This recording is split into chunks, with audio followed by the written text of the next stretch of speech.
这人个人对那些什么帅哥啊、鲜肉啊、肌肉男啊不感冒，你知道吗？看到那些人以后，我起不了兴趣，因为这种人太多了，在社会上你随手一抓一大把，没有鲜明的个性。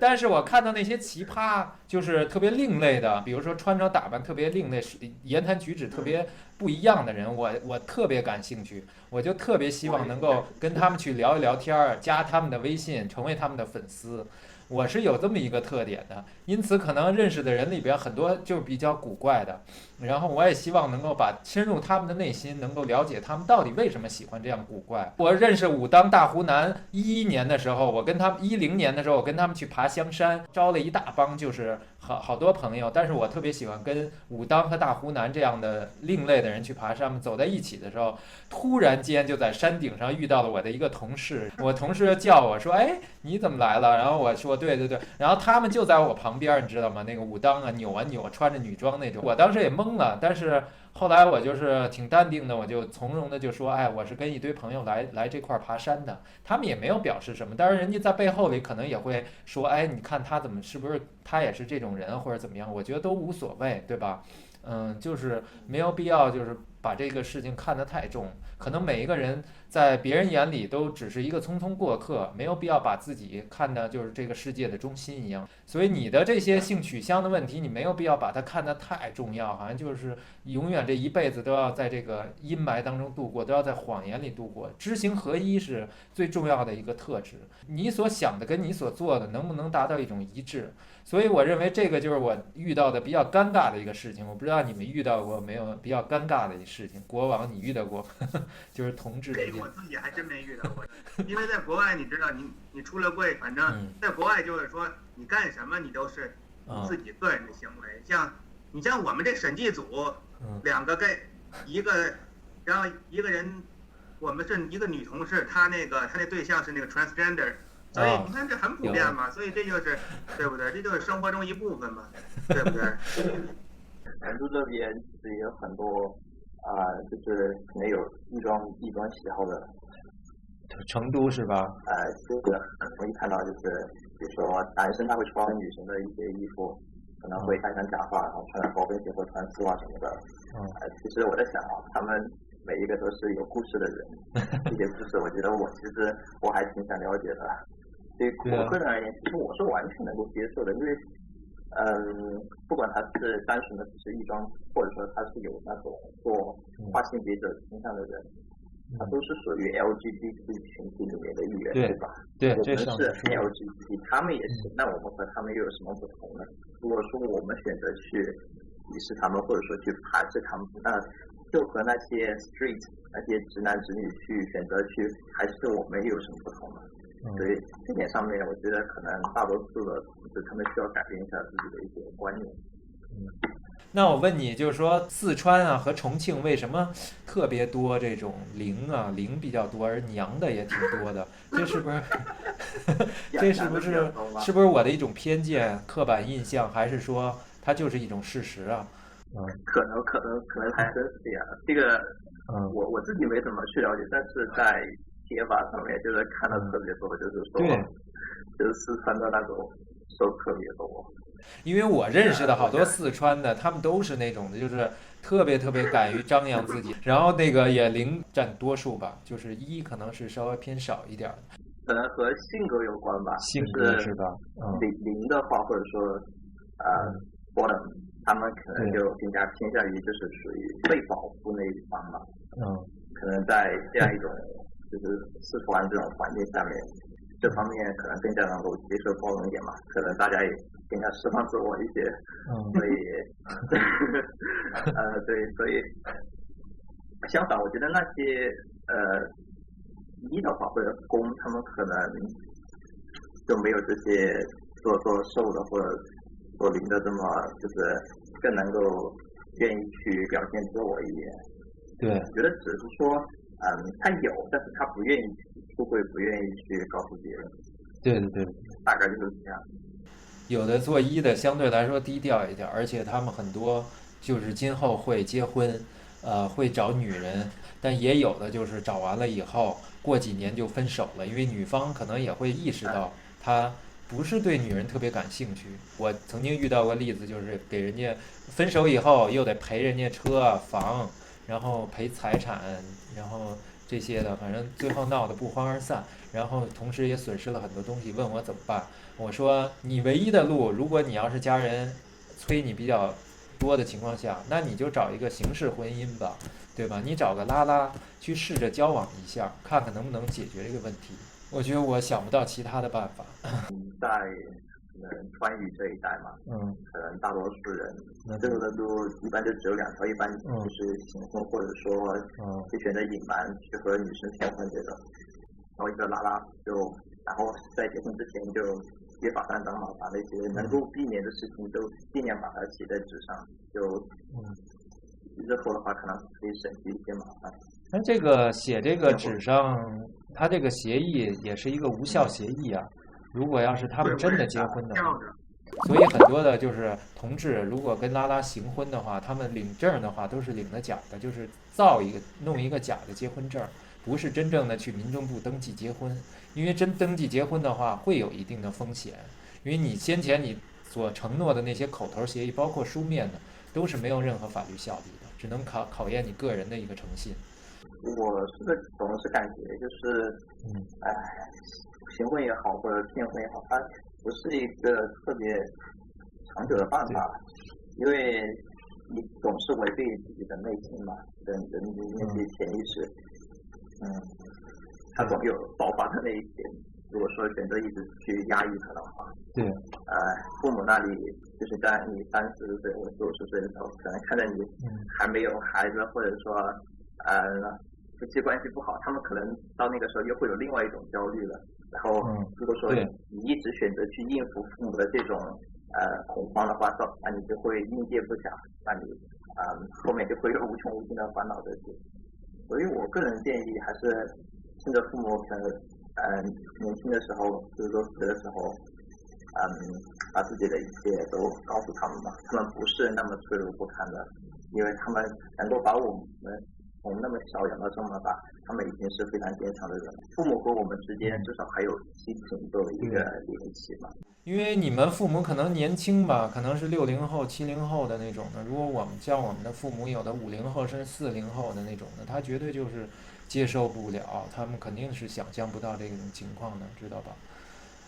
可能也因人而异吧。我觉得目前没有一个统一的答案，因为这个问题肯定也是在困扰着很多的朋友。他们也是有一些没有办法才选择临时逃避出去，比如说移民啊，或者先出国留学，或者先到别的城市去打工啊，先躲一躲这个问题。有的人可能就直接就是找一个女的先凑合结婚，所谓的骗婚。家家有本难念的经嘛，每个人都有不同的情况吧，所以也不能说一概而论，你说呢？就算是移民的话，他移民他总得面对父母吧，他不可能说面对父母的时候他一直选择说我将在外，君临有所不受吧，不可能的。你肯定得，父母总会问你这些问题的。你还是得出轨，无论是你移民也好，你和父母分居两地也好，这些你都是不能逃避的。你个人意见，包括你的心态这些以及这些，就不能说在这些事情上做一个软弱的人，这样是没有什么就是好的结果的。就我个人看来的话。轩哥，我有个问题，我想问问您，就是比如说，您平时您在那个圈外的朋友多不多？我知道您在圈里的朋友肯定是不少，但是圈外的朋友多不多呀？那你的圈外的朋友多不多呢？哎呦，我圈外的朋友真不少，像是吧？你像我每个礼拜，像礼拜2什么的，我专门就跟他们喝酒去，他们也知道我这情况，他们也都不在乎我这。你都跟他们周围的朋友全部都出柜了是吧？基本上都知道你的性取向。也不是100%，不是100%，但就是说那跟我比较好的，就是说我就不在乎。因为你在美国，我在中国大陆地区可能没有像你做的这么坦荡，因为很多时候会考虑到一些现实的情况嘛。我没有对外边所有的人都讲这个情况，但是我觉得圈内圈外咱们界定的只是